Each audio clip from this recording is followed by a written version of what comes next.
Hi, this is Paul, and I have a very special guest today, Dr. Nathan Jacobs.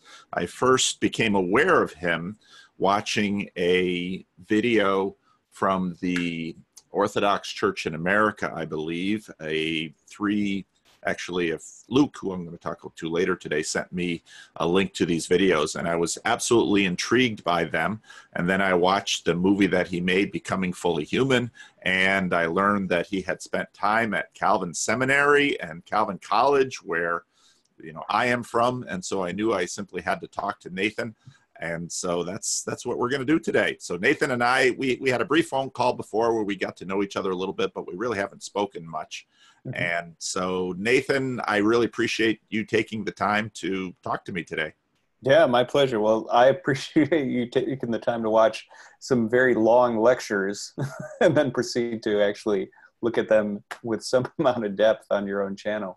I'm always impressed whenever somebody says, "Oh, I watched your lectures," and I thought, really?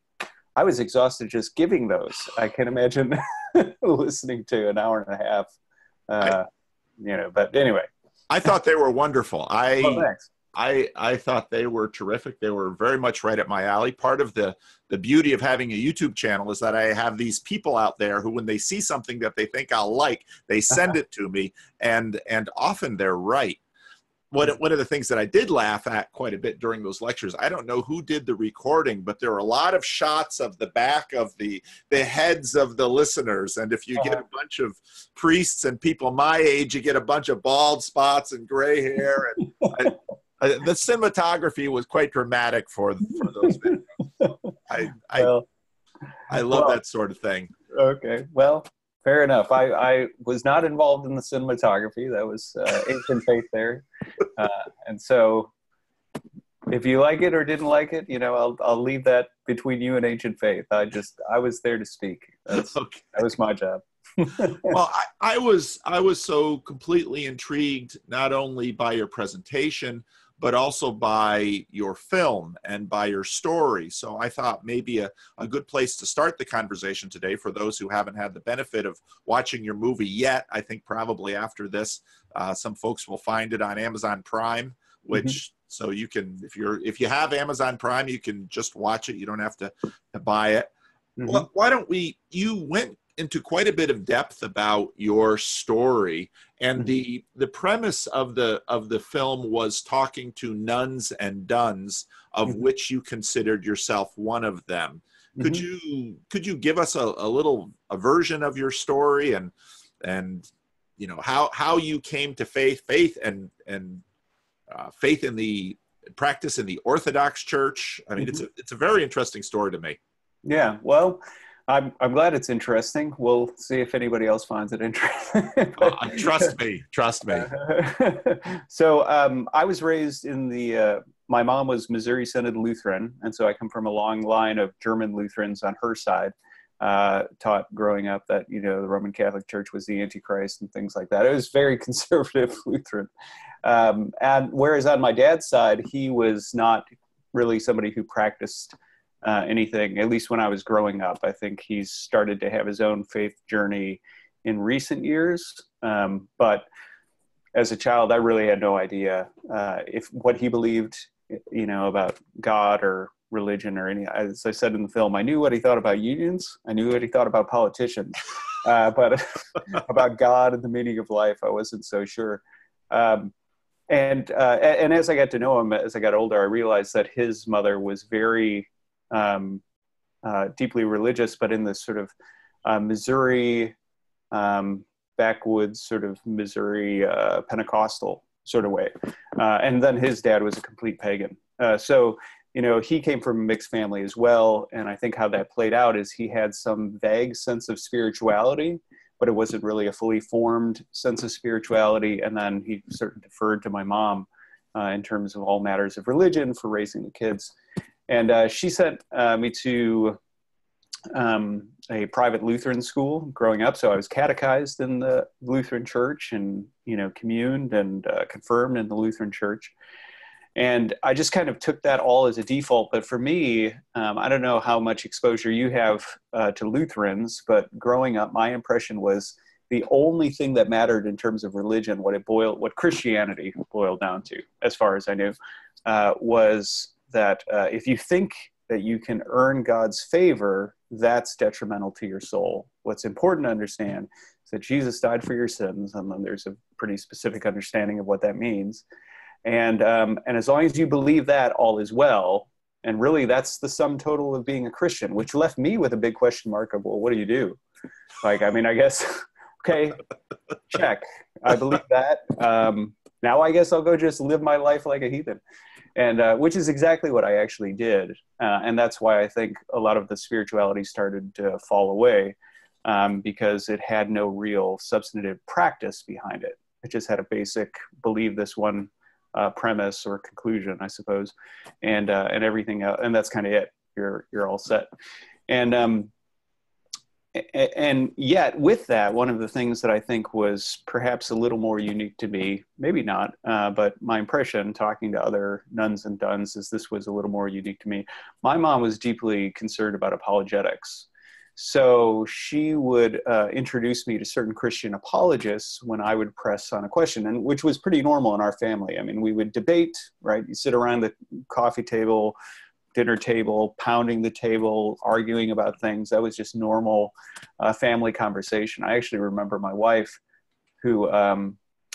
whose family quite literally talks about the weather. I didn't know. I thought that was a saying. I didn't know there were people who actually talked about the weather until I first met her family, and they said, you know, a big storm came through last weekend. I thought, they're really talking about the weather. That's a thing. That's amazing. And so anyway, whereas my family, you'd sit there and you'd argue and you'd debate. And I remember my wife had to get used to this because she would come away, you know, in tears and mortified from our family gatherings because she said, you guys hate each other. I said, what are you talking about? She said, I heard you in there arguing and you're shouting. And we're like, that's just normal, good conversation. So apparently that wasn't, you know, quite normal, I guess. At least it was normal for ours. Maybe that's a Chicago construction worker family sort of thing. I don't know. But anyway, so that was the environment I came from. And so, you know, I was used to things like I asked pretty early on certain questions about first time I read the book of Genesis. My impression of Genesis was, you know, it sounds kind of like Moses is describing the world. I'm probably in like junior high when I'm asking this. Sounds like he's describing the world like there's a dome and there's water above the dome and then there's like earth and then there's these foundations and there's water below the foundations and like that's what opens up in the flood narrative. And my mom said, well, that's not true. Here's Hugh Ross. And she gave me Hugh Ross, who I don't know if you're familiar with his apologetic stuff, but he's a long earth creationist, quantum physicist type guy who turned Christian apologist. Anyway, it doesn't matter what you think about Hugh Ross, but the thing that was interesting about it was I was immediately encountering this idea that, oh, you can ask hard questions and you might find answers. And if you press those hard questions, you start to, you know, dig down deep into foundations and maybe find new and interesting insights. And that happened to me quite a bit. And I think with that also, my mom instilled in me this lack of fear about asking questions. So she would also, or even defying certain you know, historically Orthodox parameters. By that, I mean lowercase o, not Eastern Orthodox, obviously, because she would send me to school and say things like, oh, by the way, in school, they might tell you that the earth was created in like, you know, 6 days. That's not true. Just ignore that. And so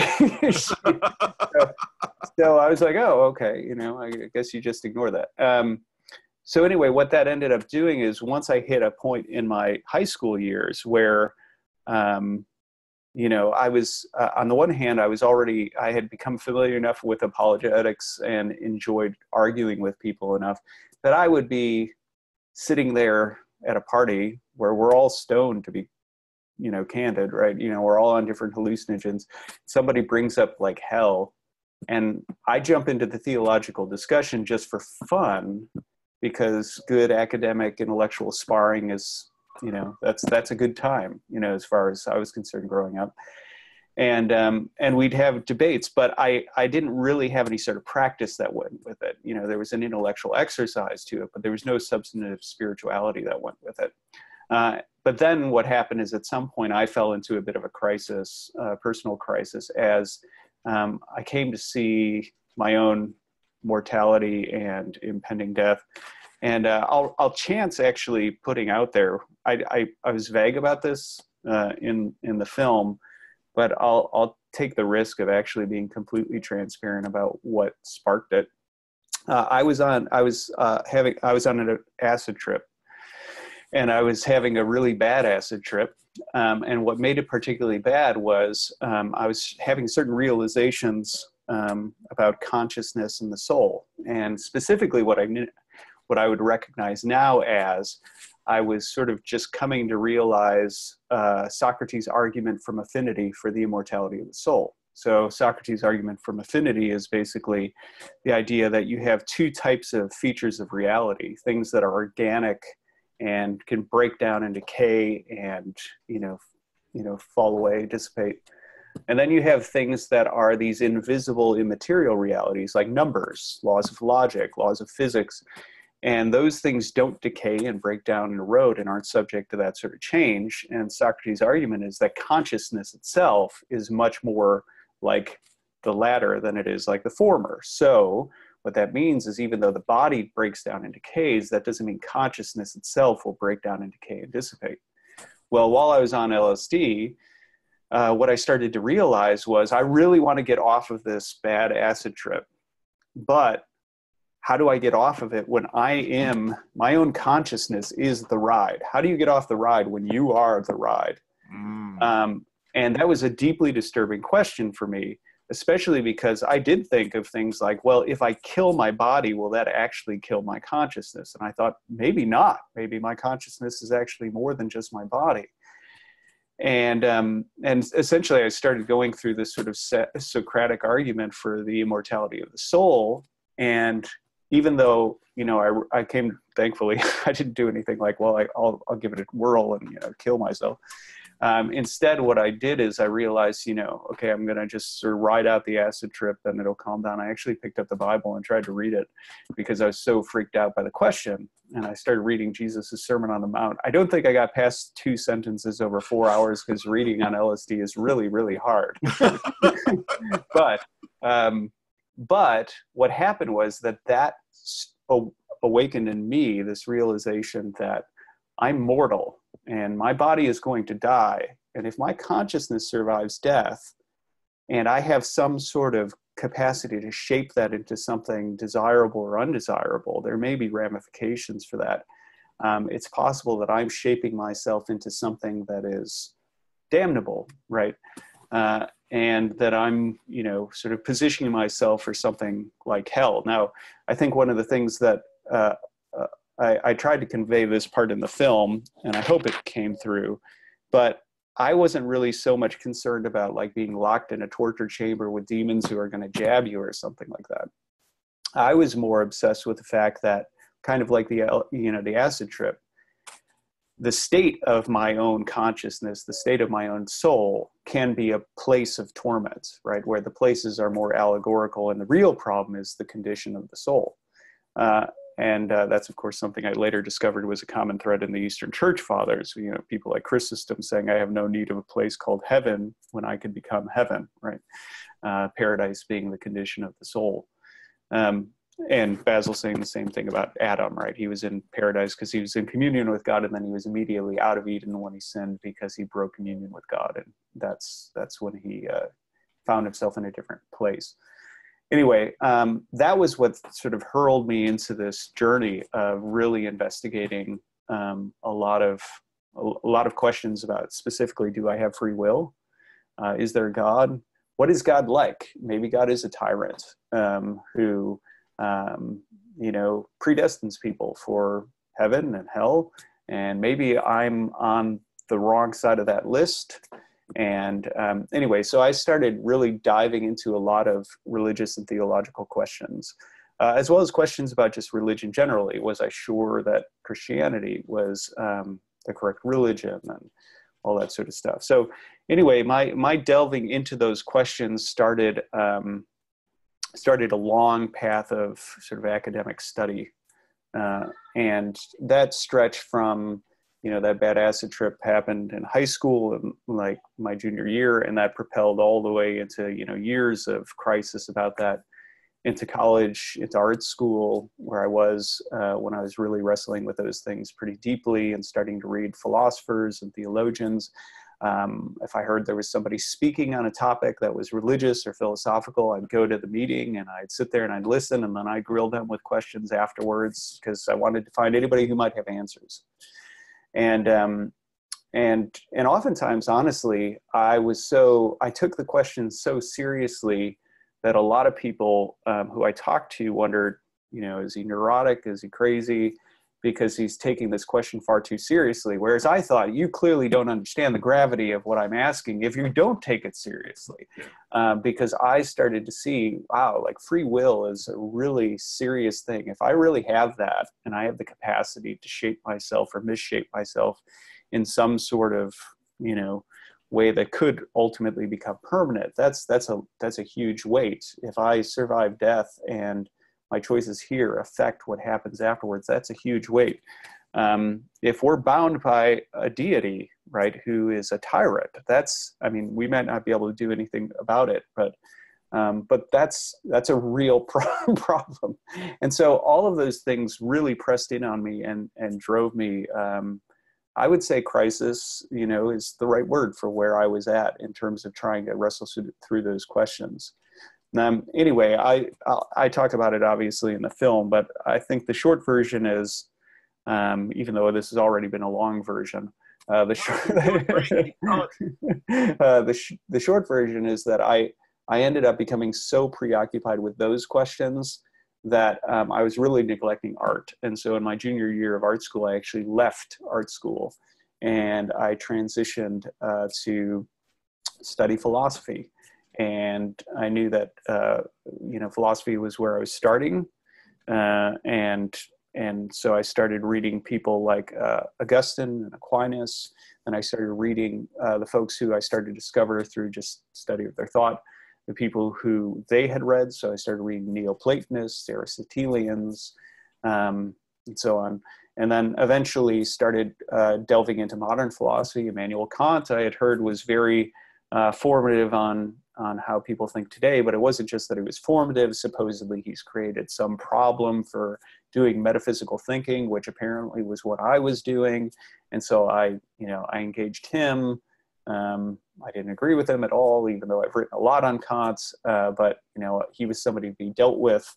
I went backwards to Leibniz, who he read. Anyway, I was reading, really, I didn't have a research program necessarily in the formal sense of, well, I'm interested in Kant, so I'm reading Kant and then I'm going backwards. I was just following my questions wherever they led. And so start with the usual suspects in terms of ancient philosophy and ancient Christianity, and work your way up through the medievals and into the modern questions and so on, and follow it wherever it would go.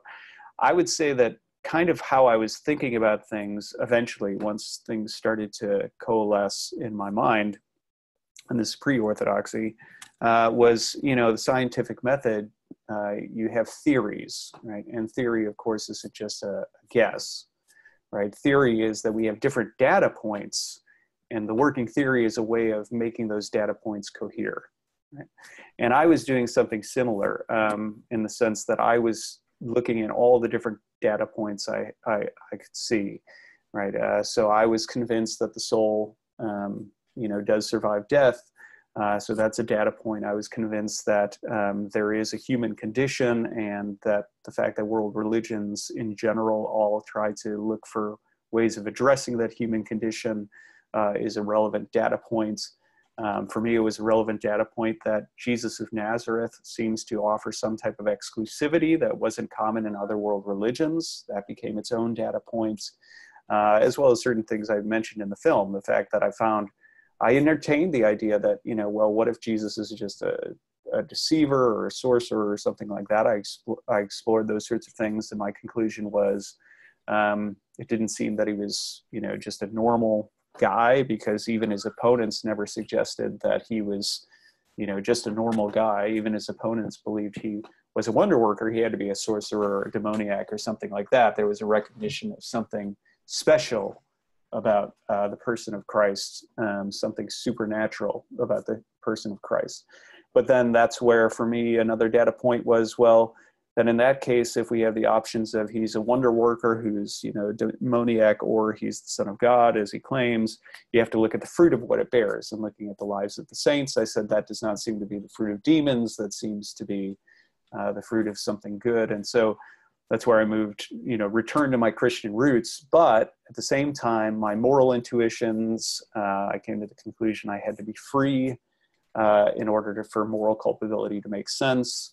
And so I was an advocate of free will. I took the problem of evil very seriously, but the problem of evil was not a point of seriousness in the sense of atheism, because I saw atheism as undercutting the argument.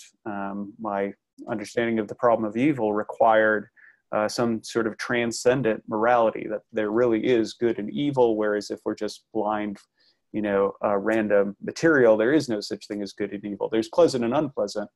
But there's not good and evil in that sense. And so the argument itself created sort of two data points. On the one hand, created a data point about the goodness of God and the existence of evil that needed to be reconciled, the problem there.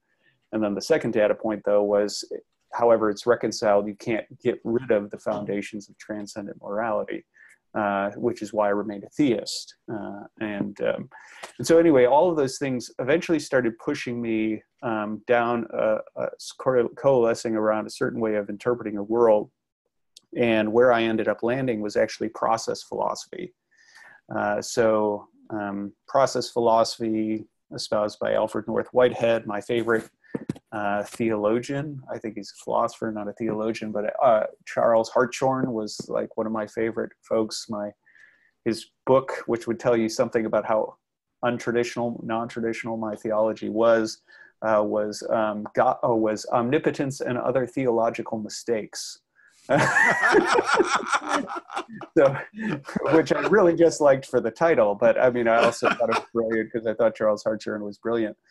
But all of that was partially because even though I had looked backwards at people like Aquinas and Augustine with optimism, there ended up being a major disconnect there. I thought there were major problems in terms of free will, in terms of God-world interactions, and so on, that ultimately pushed me away from that and away from historical Christianity toward this sort of innovative process, you know, sort of philosophical Christianity. So I had really this sort of syncretistic, odd, philosophical, self-constructed worldview, a religion sort of my own making, that really still didn't have any practice. So this was not something to be practiced in church. I wasn't a sacramentalist. Why would I go to church?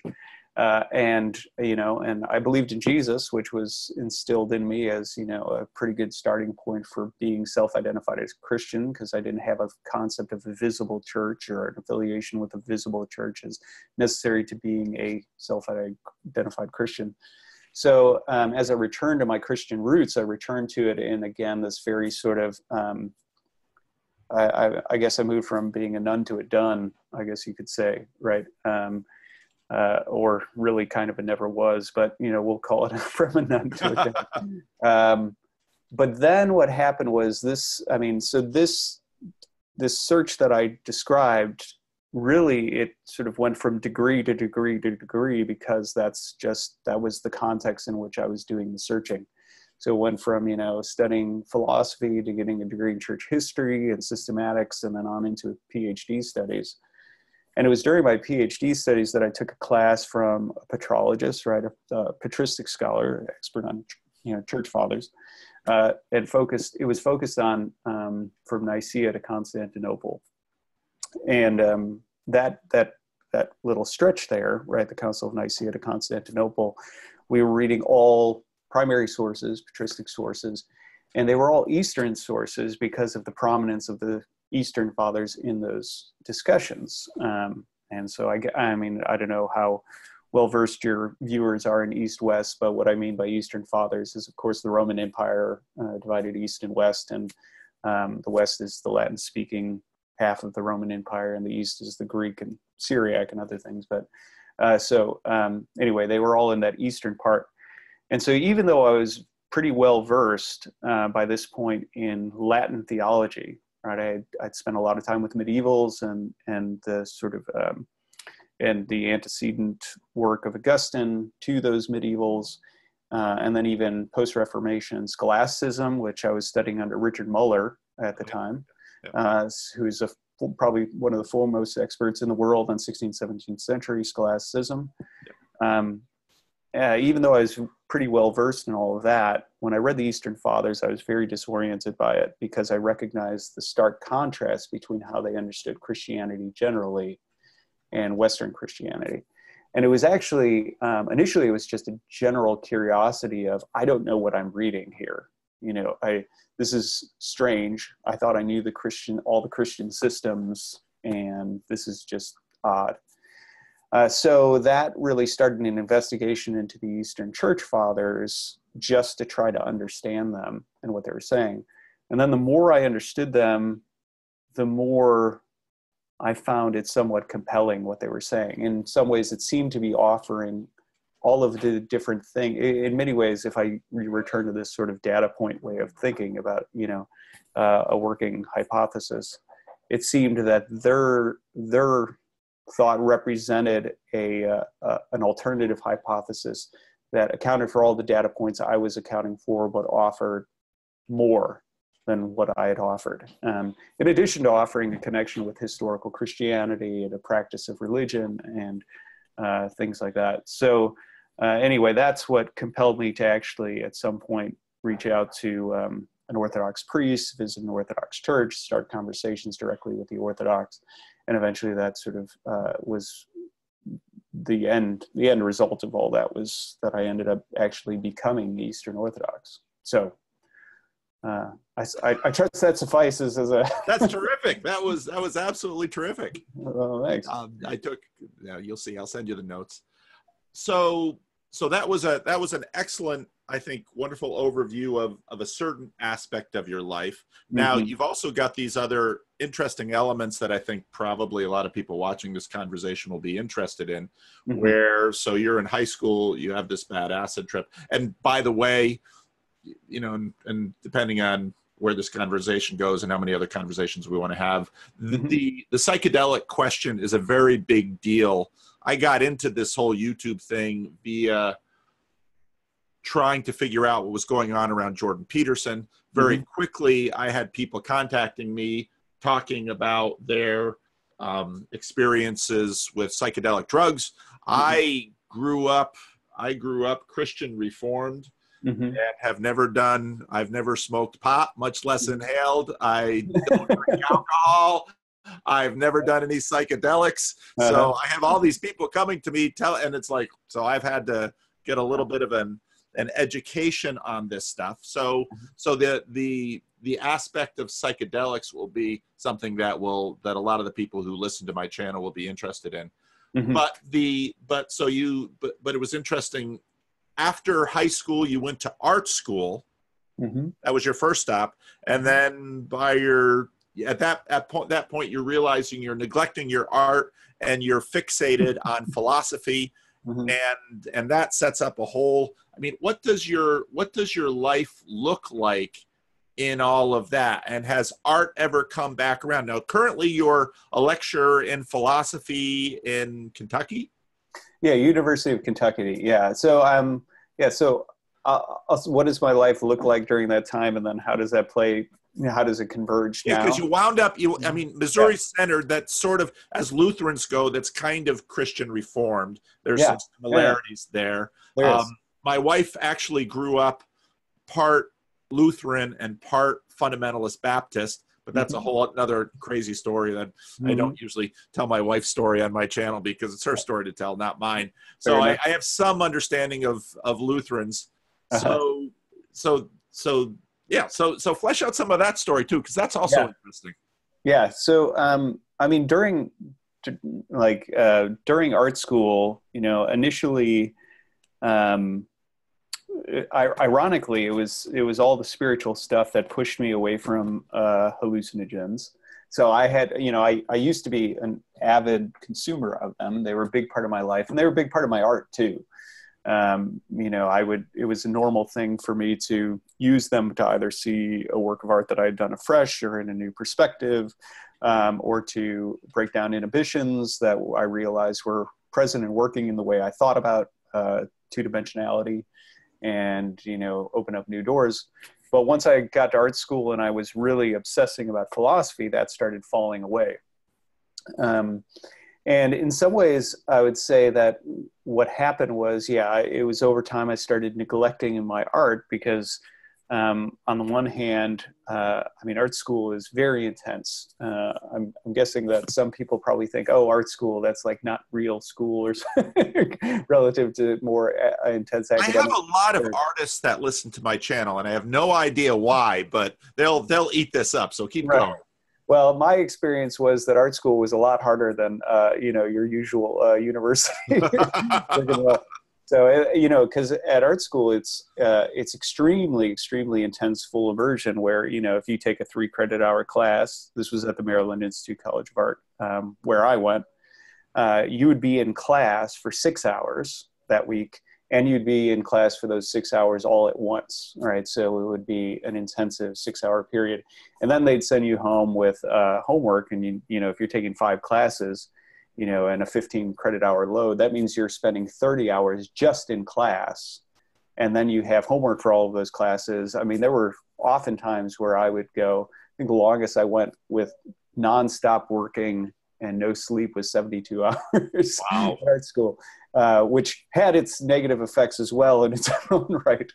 But, it was extremely, extremely difficult and rigorous. And so the problem is trying to juggle that level of rigor while trying to have this, I wouldn't call it a side hustle, but it's functionally kind of like that, right? Where you've thrown yourself into something that really isn't supposed to be what you're doing right now, because you're supposed to give all your attention over here, was extremely difficult. And I think what I started to see is I started seeing my performance in terms of art, not in terms of the skill sets, but in terms of being able to actually produce the quantity I had to produce for art school.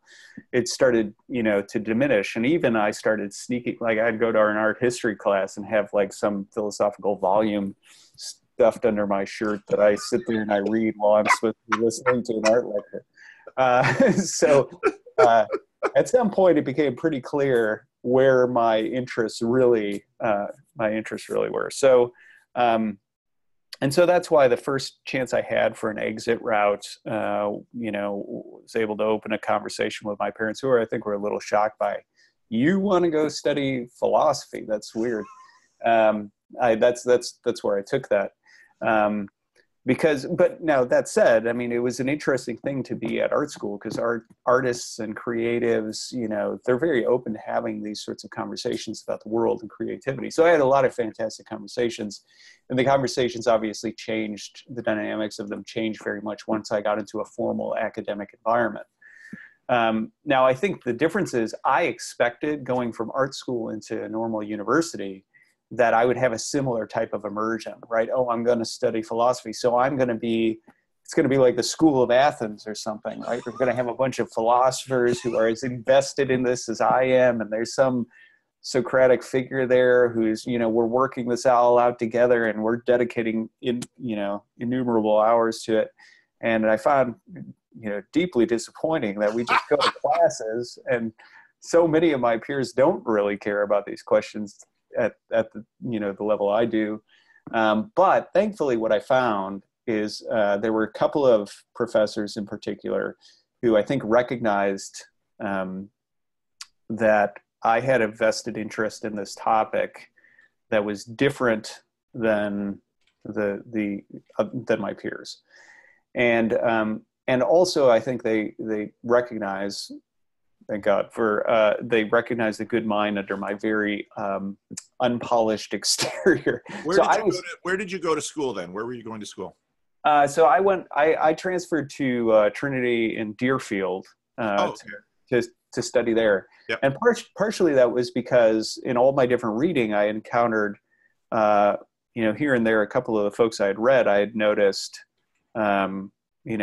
intersection. There's an intersection between process philosophy and the open theist movement that was happening in the evangelical world. And so I'd read Clark Pinnock at some point in there, and I realized, oh, Clark Pinnock teaches at Trinity. And then I encountered certain other people, certain systematicians or apologists, and I started seeing Trinity. I started seeing graduates of Trinity, and I thought, oh, and then I realized that's only 30 minutes from where I grew up. And so that was actually one of the things where coming home, I came home and initially just spent a semester working for my dad's construction company, and then transferred over to Trinity with the expectation that this being a university, I can study philosophy and then in a fluid fashion move into church history and systematics, and basically all of these things that I'm studying I can look at.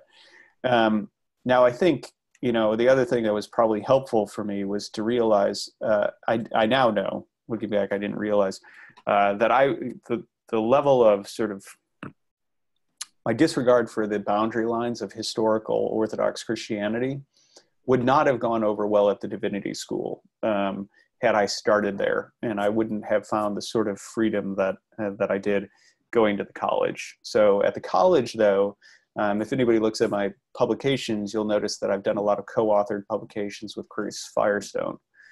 So Dr. Firestone, Chris, was originally my professor, right? And so he was a Kant scholar, and he was a bit of an outlier or an oddity at the college, a relatively recent hire, a young guy, open to all sorts of, still academically enthusiastic and all that.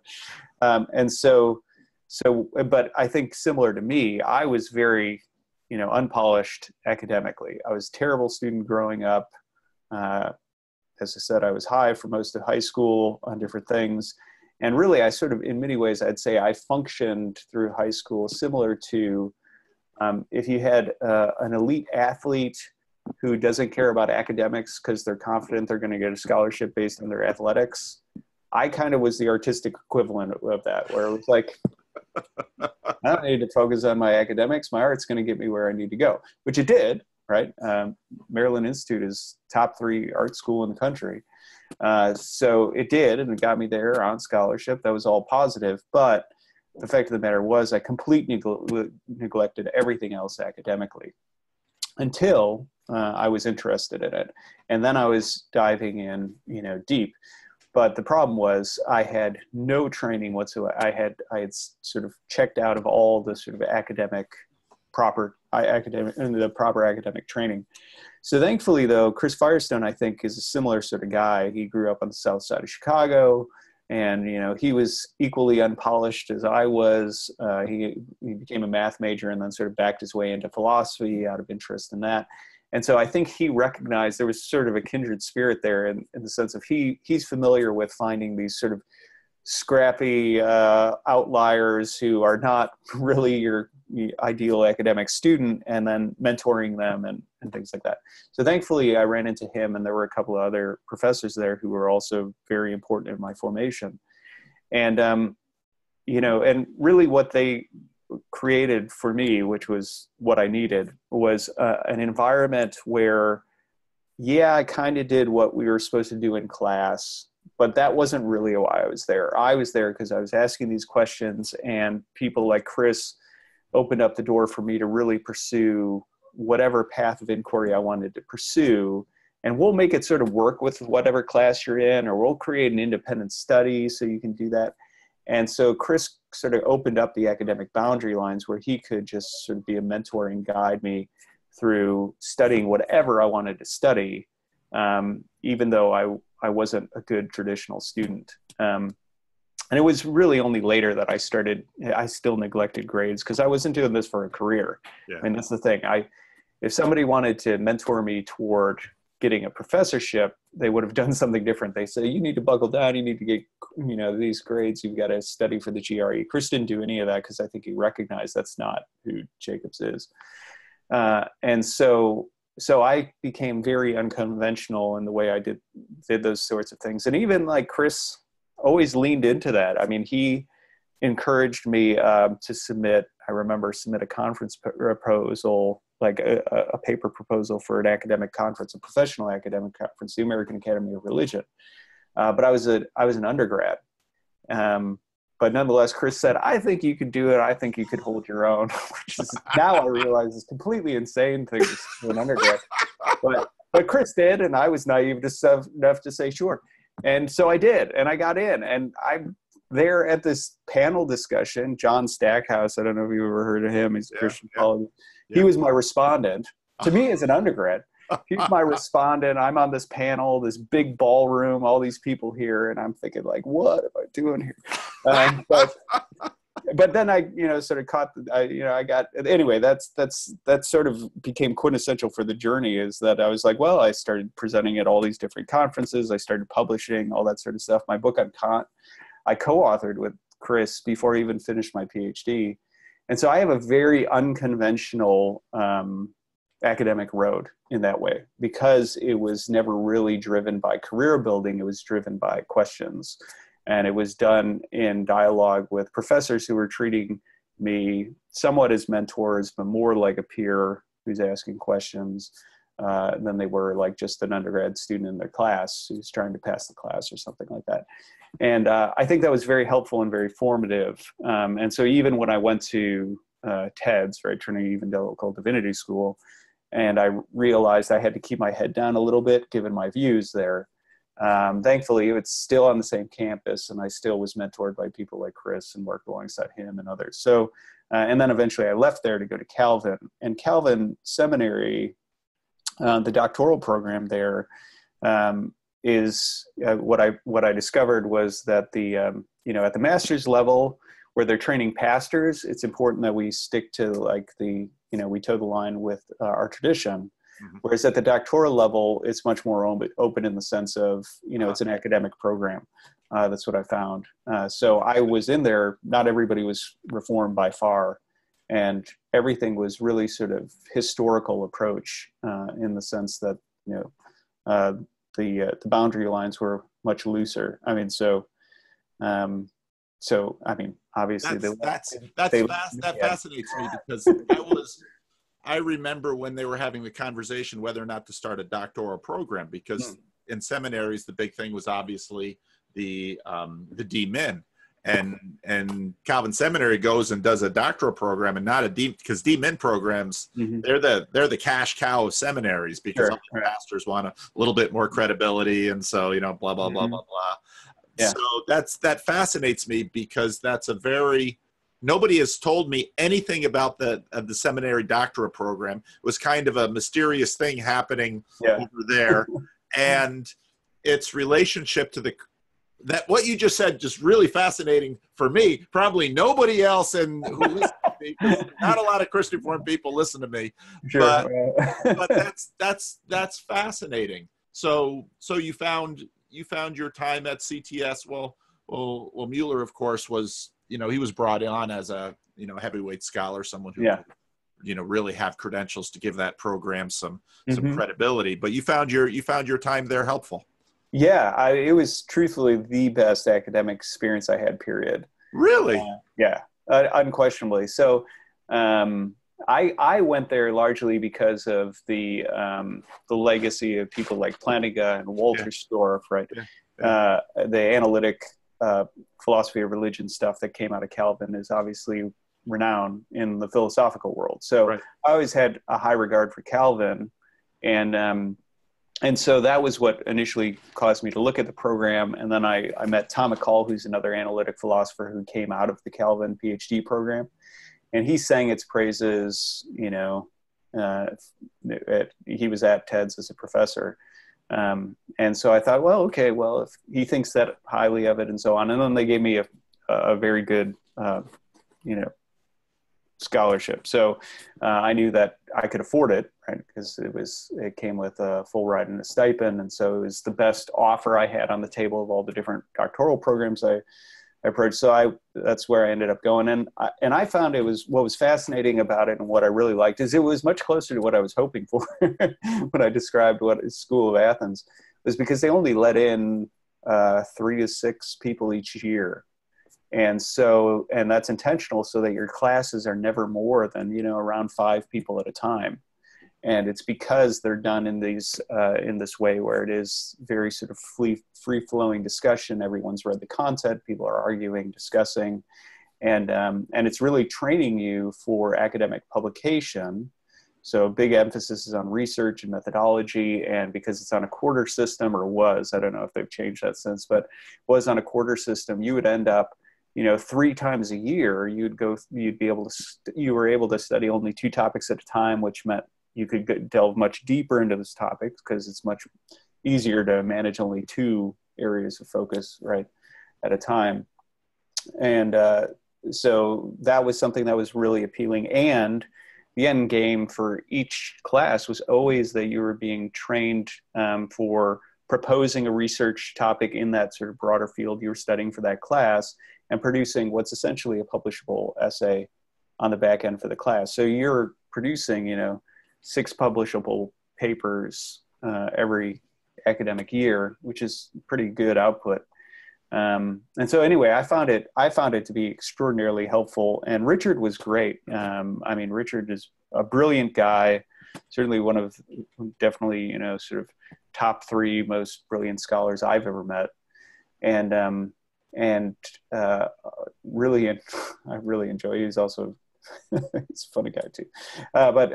Anyway, so I think that was just overall was a fantastic experience, and it fit very well with my sort of independent research sort of approach. I could find the sort of topics that I wanted to research.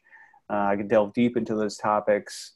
I could end up, pouring all that research into writing something publishable, which is basically, that's what I was already doing in my sort of pre-Calvin independent way of doing things. Is everything was about doing a deep dive in an area of research until I get to a point where I feel like I've done enough research, I've come to a conclusion, I can write a publishable essay, something like that. So I thought it was fantastic, and it produces really tremendous scholars. I know it's been going through changes because Richard's now retired and things like that, and I haven't kept up too much on the state of the program at this point. But when I was there, it was top notch. I mean, it was fantastic. Well, that's terrific to hear. Yeah. I went to CTS. I was there in the 80s, the late 80s. I was going to go to Fuller, and then I'd take a 5th year at Calvin College to get all my Greek in. Mm-hmm. And that's when I met the woman who would become my wife. And I knew if I came to California that they probably couldn't maintain the relationship. So I switched to Calvin, and I actually bumped into Carl F. Henry in the dining hall one Sunday morning. I'd see this old man in the dining hall all by himself. I felt bad for him. So I went and sat with him and asked him who he was. And he said, "What are you doing?" I said, "Well, I'm probably going to go to Calvin Seminary." He says, "That's a good seminary to go to because they're kind of a classic seminary." And so I, like my father and my grandfather, all went to Calvin Seminary and got MDivs and became pastors. Now, were you married at the time that you came to Calvin? How about, when did you meet your wife? How did you don't have to go into great detail, but so I met my wife in college. I did do so I'll offer briefly how I met my wife, which was I sort of picked her out of the crowd.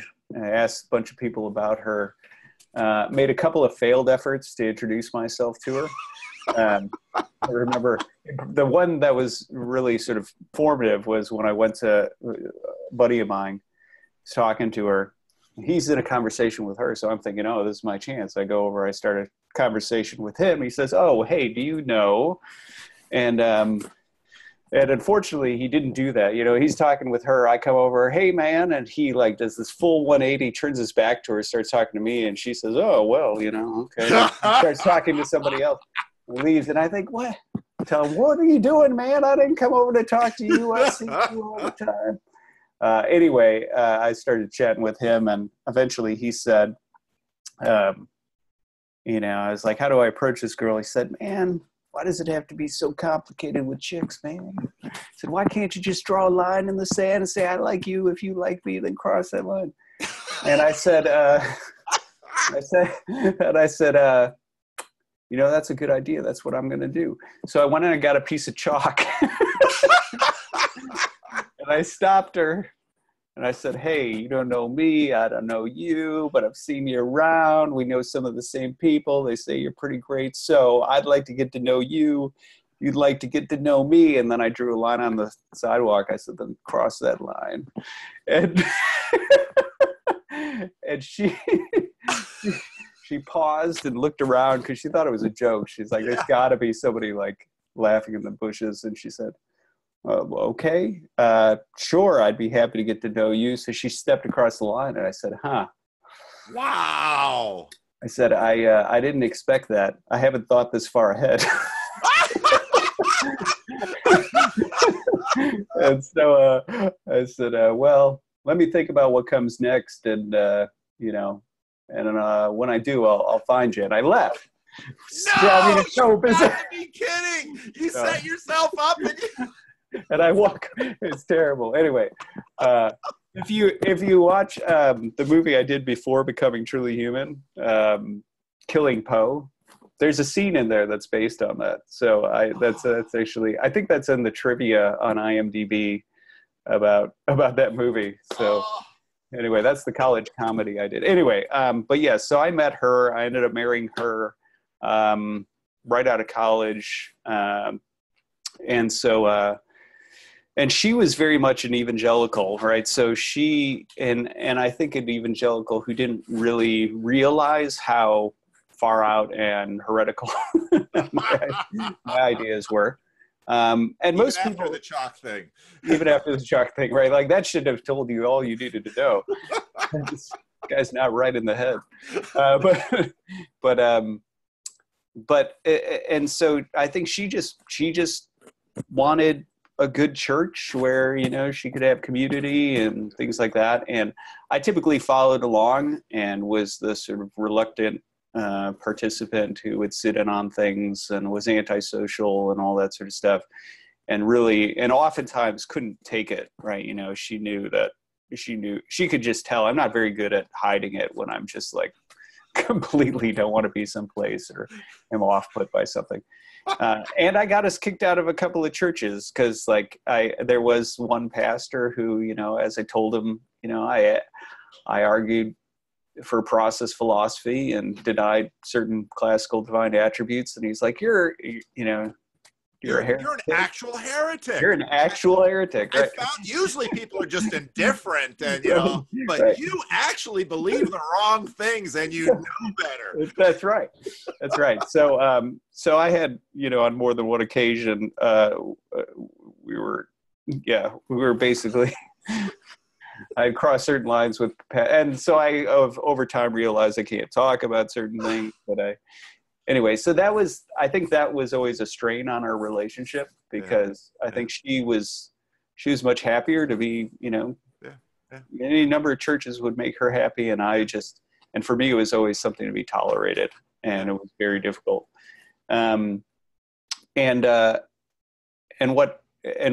So when I finally encountered Orthodoxy, and we had kids along the way, right? We've now got 5 kids, but when I was in doctoral program, what were we up to? We were up to 2, and then we had our 3rd while we were at Calvin.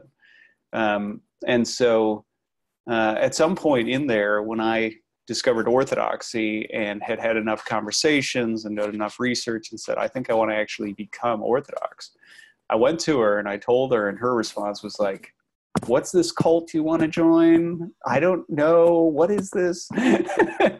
And like really quite seriously thought like, I don't know if do we need to get a divorce? Right. You know, things like that. And so the priest who was catechizing me, you know, I was a catechumen, basically, you know, not yet received into the church, but in some sort of standing as somebody who has professed a desire to join the church. He basically said, I asked him, I was like, what do I do? Do I become Orthodox? Do I wait for my wife? What? And he told me, wait for your wife, which was the last thing truthfully, that's not what I wanted him to say, because I thought this is the first time I've wanted to go to church, like ever. So I finally find, you know, a place where somehow there's a religious practice that goes with the beliefs I've formed. And this is like coalescing into what would be a real lifestyle and things like that, where, you know, all the ideas and lifestyle and all that converge, and I want that. And instead he's telling me like, no, wait for your wife. And I thought, oh, it's not what I want to hear. Wow. But I said, okay, you know, because he was my priest, right? So, as exercise of obedience, I said, okay, if that's what you say, Father. You know, basically in my mind, it was, if I want to be in communion with the Orthodox Church, being obedient to him is the closest thing I can, by not being Orthodox, ironically, is the closest I can get right now to being Orthodox, right? I'm in proper standing with them in that sense. And so I waited, and it took 7 years, and those 7 years involved, it was, I mean, at first it was discussion, right? Me trying to, you know, tell my wife what I've discovered, which didn't work out at all. Really? It didn't, believe it or not. Shocked. Yeah, I know. Didn't she grow up evangelical? Wasn't she under the headship of her husband? That's right. This should have been, you know, easy, no brainer. But unfortunately, she had a brain, so that was. So no, she.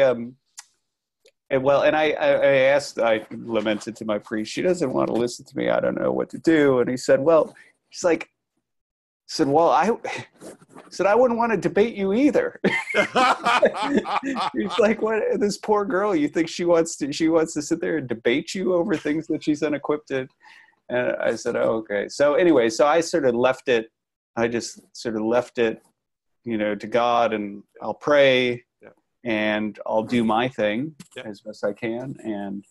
And over time, you know, she became Orthodox, you know, in her own thinking, and oftentimes in ways that I couldn't have orchestrated or anticipated, right? I remember there was this one moment when icons are oftentimes a hang up for people who are not Orthodox and are evangelical, right? That seems like idols and idol worship and things like that. And she came to me one day and said, well, I don't want to go to the Orthodox Church with you, because I was going periodically, and she would every now and then decide, okay, maybe I'll come with just to check it out. That took several years. At first she hated it, and I don't want to ever set foot in an Orthodox church. But after several years, she started saying, well, periodically, maybe I'll show up with you. And she came to me one day and said, I don't want to go to the Orthodox Church with you. And I said, okay, what's up? And she said, well, I had a dream last night, and in the dream, I feel like I came to understand why the Orthodox venerate icons. And I feel like, but I don't feel like I could personally do it. But I also feel like to not honor the icon would be to dishonor it. And so I'd rather just not put myself in that situation. Now, what she didn't realize is to not honor the icon is to dishonor it, is straight out of John of Damascus and his defense of the veneration of icons. And so those were the sorts of things where I said, okay, I'll just sort of accept that. And just things are happening. I'll just let them go on. So anyway, I mean, it took, like I said, it took 7 years for her to get to a place. And I remember the moment when I'd just taken a job at another Protestant school, because I was teaching at Protestant schools at the time, and I knew as soon as we become Orthodox, that's going to be a problem for these schools having me teach there. And so I remember I'd just taken a position in another Protestant school. I wouldn't say which one, but she came to me after we had been sitting there with a couple of former student of mine who became Orthodox, and his wife would also become Orthodox. And they were talking to us about how they'd really like us to become Orthodox because they'd like us to be their son's godparents. And I said, oh, yeah. And Heather said, well, she said, you know, I really am kind of okay with becoming Orthodox, but, you know, until Nathan finds a job that, you know, we know we can keep while he's Orthodox, like, we're not going to become Orthodox. And she said, as she said that sounded like that's the worst reason I could possibly come up with to not be Orthodox, right? Like, if I really think that's where we should be, are we in some ways being disobedient to God by like not becoming Orthodox? So she comes to me and tells me that. I said, well, I wish you would have told me that before I just took this job at a Protestant school. So anyway, that was the first moment where I remember we were in this position of, you know, over the next couple of years of both being in agreement that we should become Orthodox now, but holding off for purely practical reasons. And then our lives started to completely implode and fall apart. And I think, I don't think those two things are unrelated. And so sort of, but thankfully, you know, I see the hand of providence and how things have grown out of that. And that really gets to, I guess, the part where you're talking about what I'm doing right now and how the art side and the philosophy side have converged. That was when David Bradshaw, who at the time was the chair of the philosophy department at University of Kentucky, he had become aware of my work. I was aware of his work, and we had corresponded purely for academic reasons. You know, he was doing Eastern patristic metaphysics and ancient metaphysics, and I was doing the same at the time. I had transitioned off of Kant to ancient metaphysics, publishing a lot on the Eastern Fathers. And I went to him and I said, David, you know, here's what's going on. I've got to find an exit route out of the evangelical world, and just reaching out to you. And he said, oh, I had no idea you were interested in Orthodoxy. Really? Why do you? I mean, are there people who publish on the Eastern Fathers that really have no interest in Orthodoxy? But thankfully, so David actually suggested, why don't you come to University of Kentucky? And I went there, and I was a lecturer of philosophy there as this sort of interim stage, looking at longer term positions. And there was a couple of schools I was looking at, but what really sort of came out of nowhere was that I was approached by the Antiochian Archdiocese of the Eastern Orthodox Church. And this group, again, this interesting providential convergence where this group of people had said, well, we're going to have this meeting in Grand Rapids. And actually, you know, the folks weren't based in Grand Rapids. One was from Indiana. The other couple were from, you know, like California. But for whatever reason, they decided they could converge in Grand Rapids. All things converge in Grand Rapids. That's right. Yeah. Well, in January, and I had just agreed that I would teach an interim class during J-term at Calvin College. And I said, well, you'll never believe it. I'm going to be in Grand Rapids during that time in January. So anyway, so we had this meeting, and they said, like, well, we want to, you know, a lot of people who become interested in Orthodoxy are disaffected, you know, Protestants or Catholics, and we're more interested in people who fit this group called the nuns, right? Not to say that, you know, we're not interested, but, you know, that's where we would rather not focus there in terms of outreach, rather focus on the folks who have wandered away from religion generally. And so they made a pitch for, you know, some sort of like, could you do some videos that are like some teaching videos or something like that? And I explained why I thought that was a terrible idea. First of all, because I'm not a videographer. Like I make movies, right? I have movie crews working. I don't even have my own equipment, right? Like I don't do that sort of thing. I hire a cinematographer. You're using your daughter's earbuds. Yeah, that's right. Right. Because clearly I would have a very fancy like boom mic over my head right now if I was a videographer, which I am not. So anyway, first of all, I said, well, I'm the wrong guy to talk to if that's what you want, because that's not what I do. Second of all, just speaking as a former nun, I think I would have zero interest in what you're describing. And so anyway, I mean, long story short, I pitched a experimental film idea, and experimental in the sense that I couldn't think of another film that does it, right? I was just like, so I don't know if this will be good or it'll be bad or it'll be indifferent, but this is what I would do. And I said, I think you need to do three things. One, you need to humanize the nuns and just spend some time listening to them and let them tell their story without any amount of judgment or response or setting them up for the, you know, apologetic, uppercut or whatever, you just gotta let them be human beings who are on a spiritual journey with real questions and real stories. And I said, and then the second thing you do is I think you should open up conversation and sort of prime the pump for thinking about big topics. But the fact of the matter is you put a non-religious person with a religious person, the guard goes up. So the best way to do that is to have the unaffiliated folks talk with the unaffiliated folks, their peers, right? Who are who they're going to find resonance with, but also dissonance, because they're not going to all agree. I said, and then if you think Orthodoxy has something to offer the nuns, which I do, and obviously in my talks I talked about advantages it has in terms of mapping on top of a lot of the spiritual instincts of the nuns. I said, you're going to have to find somebody who embodies that, right? Somebody who's gone through that journey. Now, when I was pitching this, I did not know I was pitching that I would start it. But after we started going through and I pitched this thing and they approved it, and I started thinking, where on earth are we going to find this person and who would be this and so on. I eventually, with some fear and trembling, decided to say, like, okay, I'll be this person. And that was partially pragmatic also, just because it was a low budget project, right? They were not throwing gobs and gobs of cash at this. So, we needed to stay in one location and I needed to know who I was working with, right? All these sorts of things. So thankfully, though, they approved it and I put my job search on hold, which was fine in my mind, because the two universities I was talking to about a position, they were actually talking about not the coming academic year, but the one after that. So I thought that's perfect. Keep the conversation going there, take this year off from teaching at UK and just like make the movie, right? Like no problem.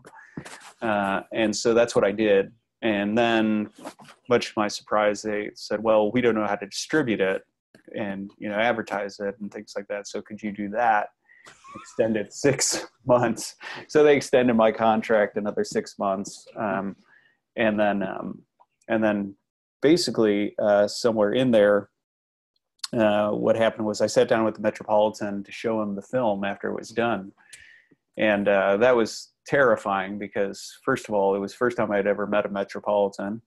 And in case people don't know, like you have bishops over, and then you have like archbishops, and then you have metropolitans, which are over like, a country, for example. So like the Metropolitan Antiochian Metropolitan is over North America, right? Which not country, but North America as a whole. So I think my understanding is his jurisdiction includes Canada. Anyway, so I'd never met a Metropolitan. I'd never gone to an archdiocese, like the actual building, stepped inside of one. And so here I am going to go in and say, well, Your Eminence, here's what I spent your money on. What do you think? And so that was terrifying. But thankfully, he loved it. And much to my surprise, said, I'd like to see you continue in film and not go back to teaching. And I said, well, I'll think about it, but I've got 5 kids. And so I kicked around all sorts of different ways of doing that. But the story short was I ended up, thankfully, through some of the promotion of the film, meeting certain, let's say, mission-minded investors, right, who had a vested interest in seeing me do more film. And what I was really pitching was films that are much more viable in terms of secular wide release. Yeah. So, I mean, Becoming Truly Human is pretty direct in terms of we're looking at nuns. We're talking about religion. Here's my story. I became Orthodox, right? Like, whereas I was talking about the possibilities of doing films that are not so direct as that. They still reflect an Orthodox worldview underneath, but they're ultimately, secular wide release movies.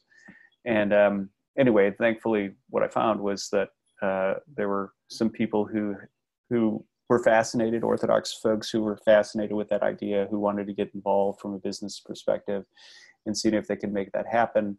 And that's what I'm doing right now. So, and in terms of, who I'm working with is it's not like I'm working with Orthodox people. Some of my investors, business side, are Orthodox people. But I'm working with, Mike Flaherty right now, who is the co-founder of Walden Media. Walden did the Narnia movies and Sandlot and Holes. He's not with Walden anymore. He left, I think, in 2017 to start Epiphany Story Labs.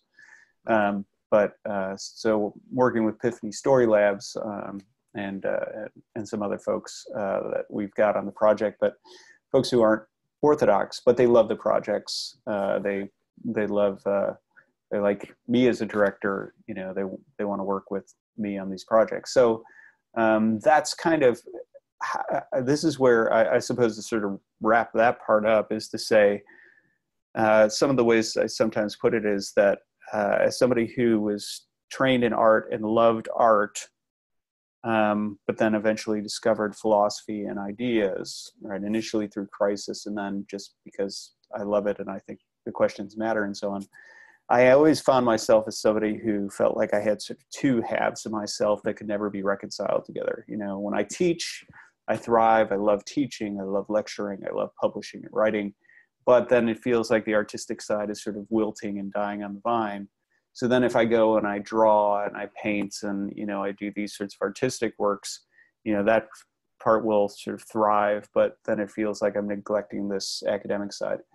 And really only in film, and specifically doing films that are related to the world of ideas, do I begin to see these two parts of myself converge together. And that's where I think all the different components of my personality, my love for collaboration with people, I do enjoy business, art, ideas, and trying to do films that have a depth of worldview to them, but are also, you know, really works of art. That is, you know, that's the first thing that's really made sense of my journey and of myself. And that's, thank God, that's what I'm doing right now. So are you going to continue to teach? Is that a part-time thing, or are you going to do film full-time? Well, as of right now, I'll occasionally pick up a class, you know, like I think the last one I taught was world religions. So I'll periodically pick up a class just to stay sharp in that area. Yeah. But honestly, this making movies right now, what I'm doing right now is so all consuming in terms of time. I don't have time to teach.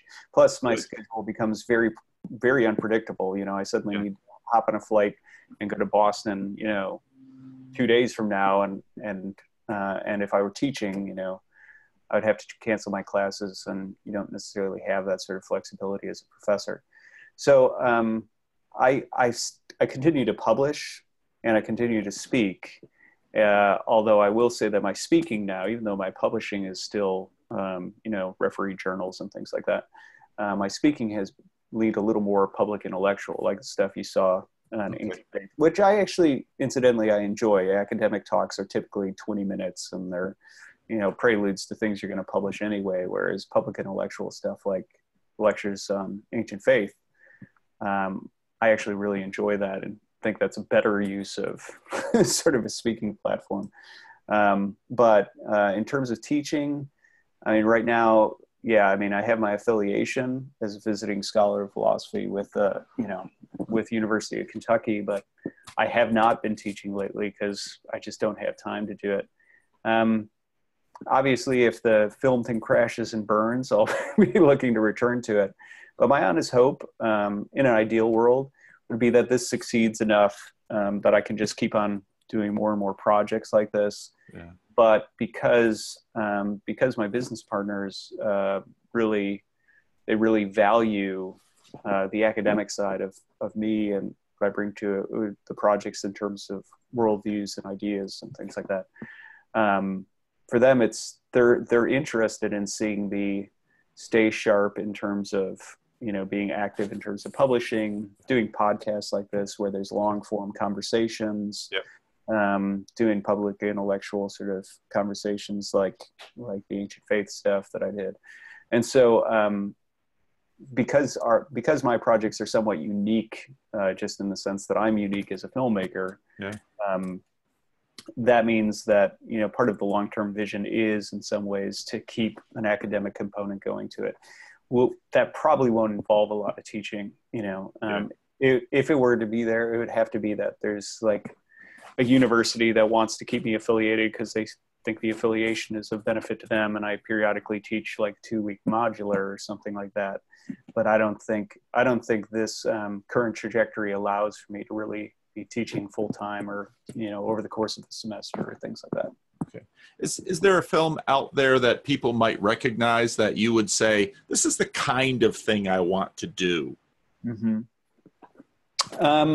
It's a tough one because here's what I'd say to that. I think you have plenty of films that are, you know, thoughtful films, like, let's say, Tree of Life, right? Yeah. But the problem is those also are not commercially viable, right? Because they're think pieces that are very, you know, and even an example like Life Itself, which I know you watched, because which, thank you for doing that. It's a great film worth watching.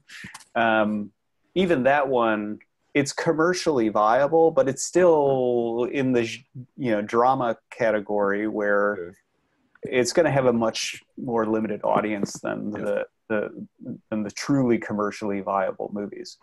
So I would point to something like Life Itself as a good example of the type of tenor I'm trying to hit in terms of true secular, wide release, commercial viability. It's just a traditional movie that follows very traditional beats, but it's thoughtful and dealing in, you know, sort of multi-layered worldview issues.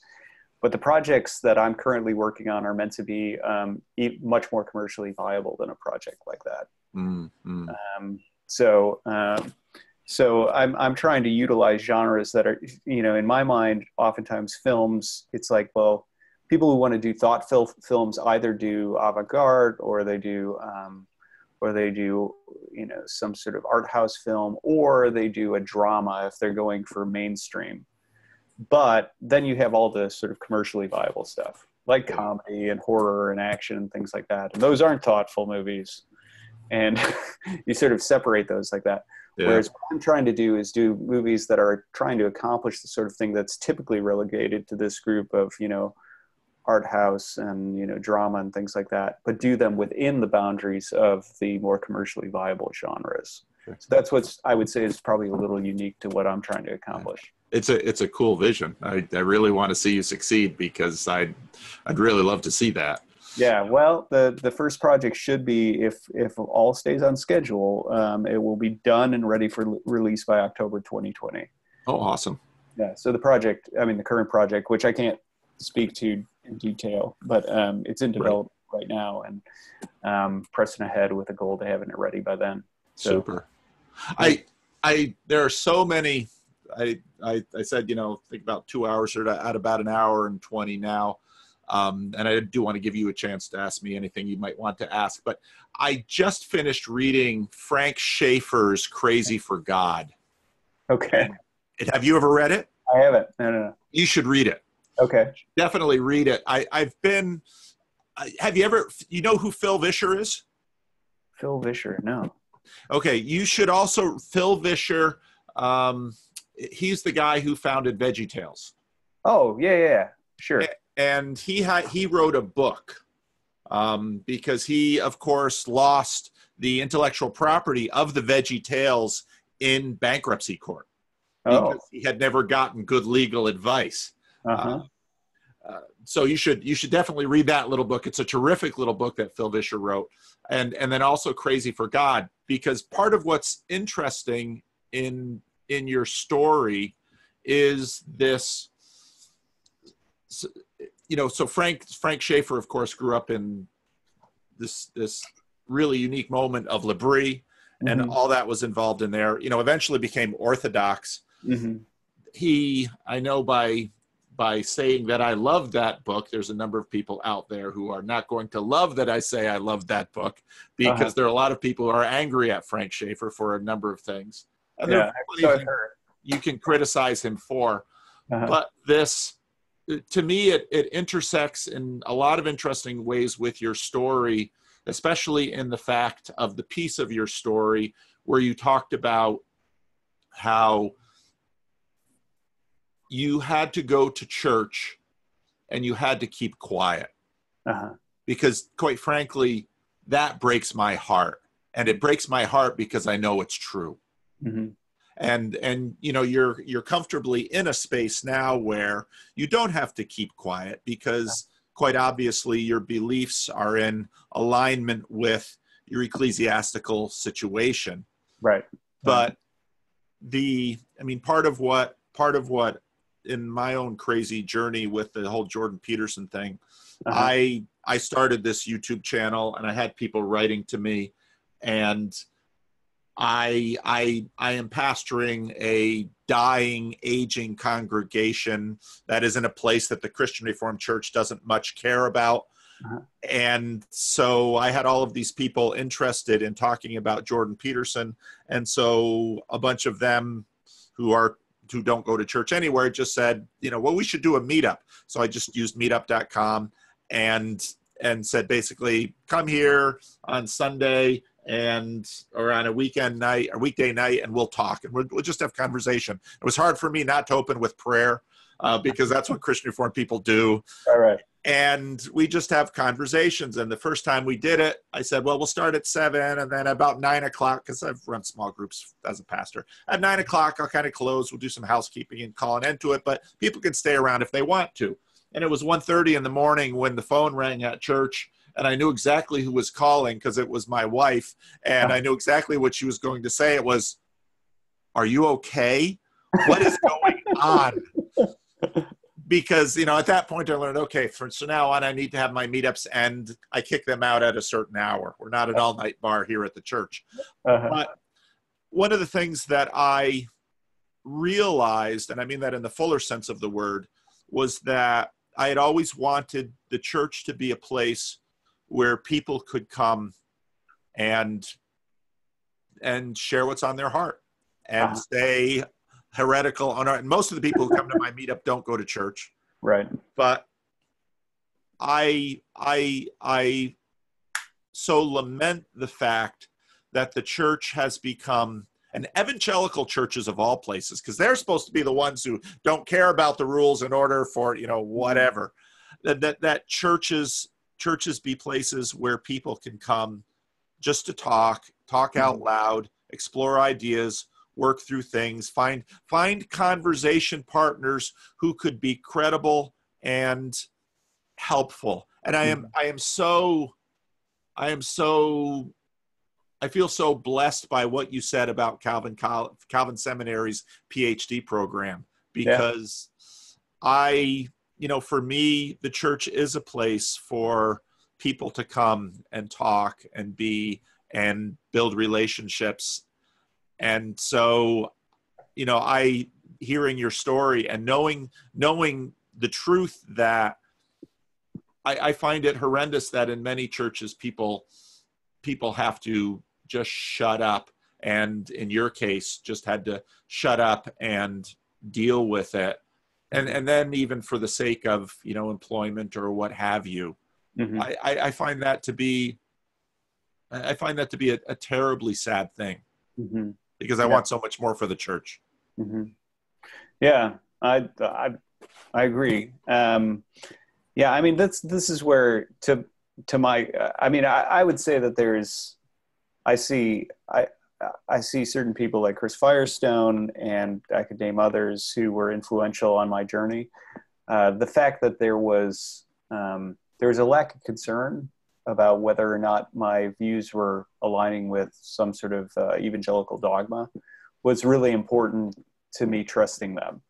And I really had no idea what Chris thought about certain things.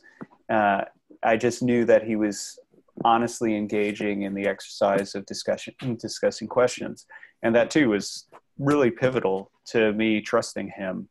And I found that even in doing Becoming Truly Human, that's one of the things I found in the pre-screenings with people, is that a lot of folks had asked me after they saw the film, so,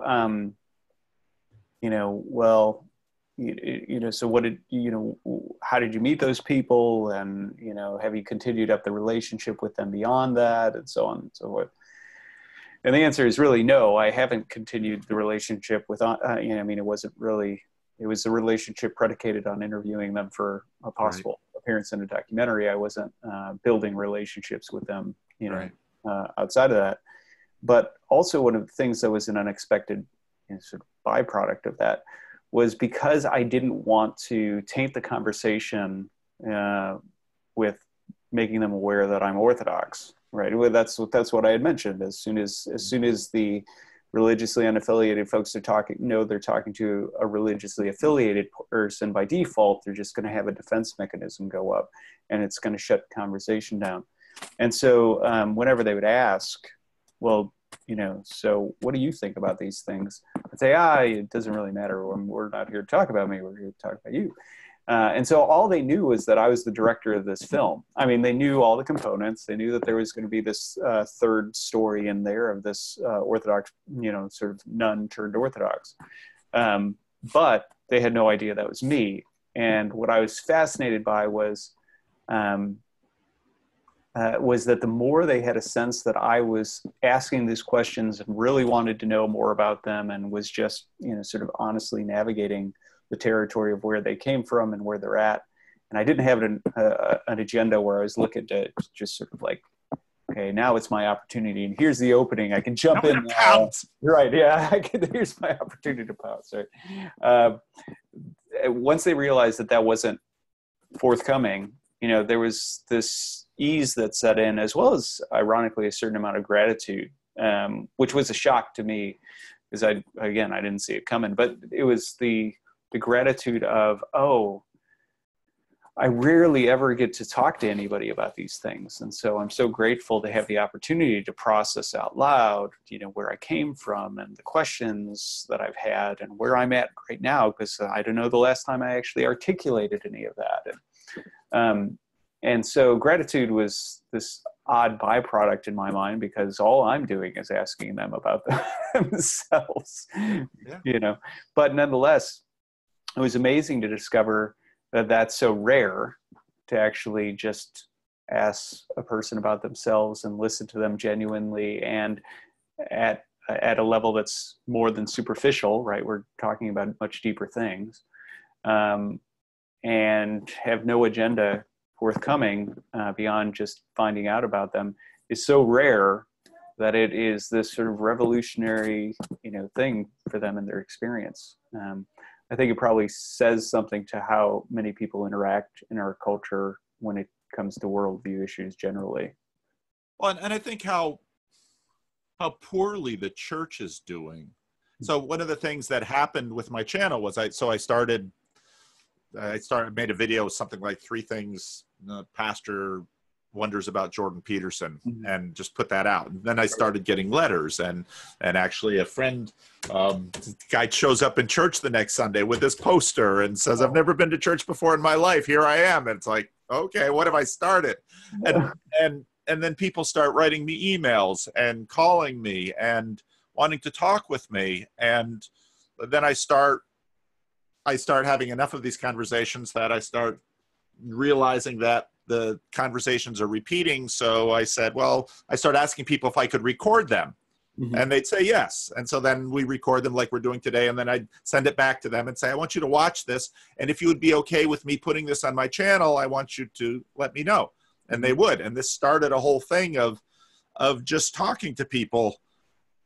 And to me, part of it was just pastoral work, which I have always known that people need listeners.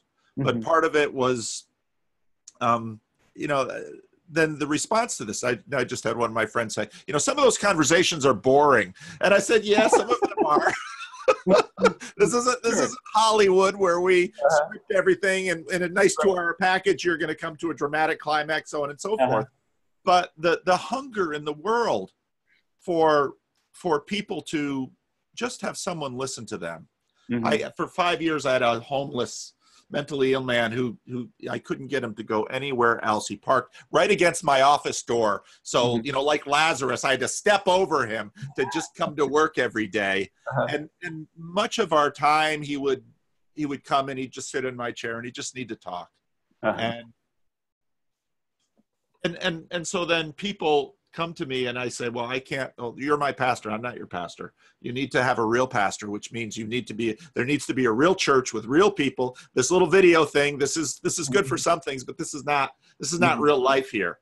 But the the thing that breaks my heart is that so many people can't find a real pastor. And I love the part of your story where your priest told you, made you wait 7 years. Mm-hmm. I didn't catch that from the film, but that's because a lot of people are going to hear 7 years and it's like, shoot, marriages don't last 7 years. But you, and I love that because he, I think he forced you learned to submit to the church, and you learned to submit to your wife and to her needs. And that is, that's, there's so much gospel in there. We can't ignore it. So I really do hope that